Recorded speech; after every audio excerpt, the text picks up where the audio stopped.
Do you need to come up with brilliant ideas or find inspired solutions to any problem?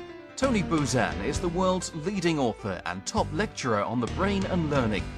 He has changed the lives of over 250 million people with his revolutionary system of mind mapping. So, what is a mind map?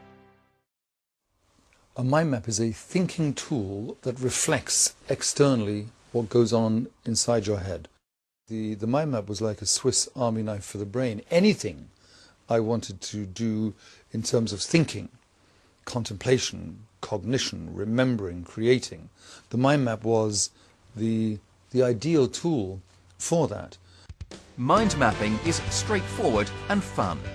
We start in the center of a blank page.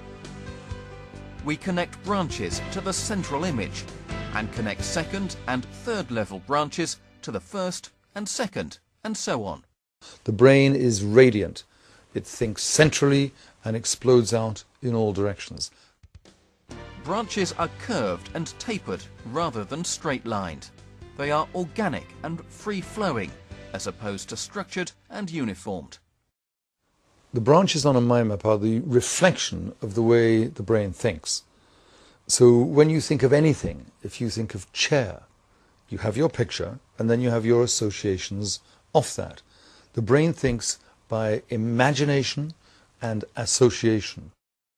The reason why traditional note-taking in lists and lines doesn't work, actually is counterproductive, is because it doesn't have the associations.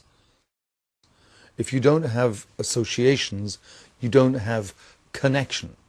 If you don't have connection, you don't have memory and you don't have thinking.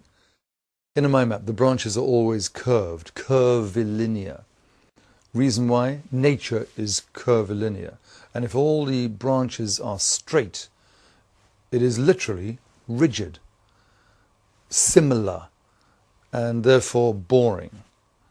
The brain will very quickly get unhappy with a whole bunch of rigid, straight lines. It gets absorbed and intrigued by the beauty of curvilinear. We add one word to each branch. One of the important points in structuring a mind map is to have one word per branch. Why? Because if you have one word, that one word with all its associations is free. If you put them together, you're making it more rigid. And very simply, for example, if you were mind mapping and you wanted to put Tony Buzan, if you put Tony Buzan, you've stuck them together with glue. But if you put Buzan and then Tony, you've got the freedom to radiate out my father, my mother, my brother, the history of the name, etc. So the single word per line gives you much more freedom, much more creativity, much more clarity. Ideally, the length of the word should be the length of the branch, for the very simple reason that if this word here is then placed next to this word here, and the branch and the word are the same line, then the meeting point is very close. So the two words are in space close, i.e. they're connected. If you've got one word, little word here on a long branch, and a little word over here in a long branch, the words are disconnected.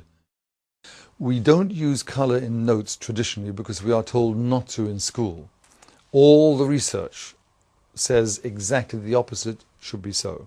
We love colour, and studies at London University showed that people who use colour and image in their imagination when they are learning and trying to remember inevitably do better than those who don't. We use images throughout. Throughout a mind map, there should be key words and key images. And if an image is easy for you to do, you know, instead of people, you can quickly just draw 3 little stick figures. The image is a picture. The picture is worth 1,000 words. Another important point about the use of images, the use of associations, is that all the great geniuses did that. So if you start to use associations, you start to use images externally, you will join the pantheon of the great geniuses like Leonardo da Vinci. Leonardo did it. Darwin did it. Beethoven did it. Every genius used image and associations, and the mind map is the process by which you can do that.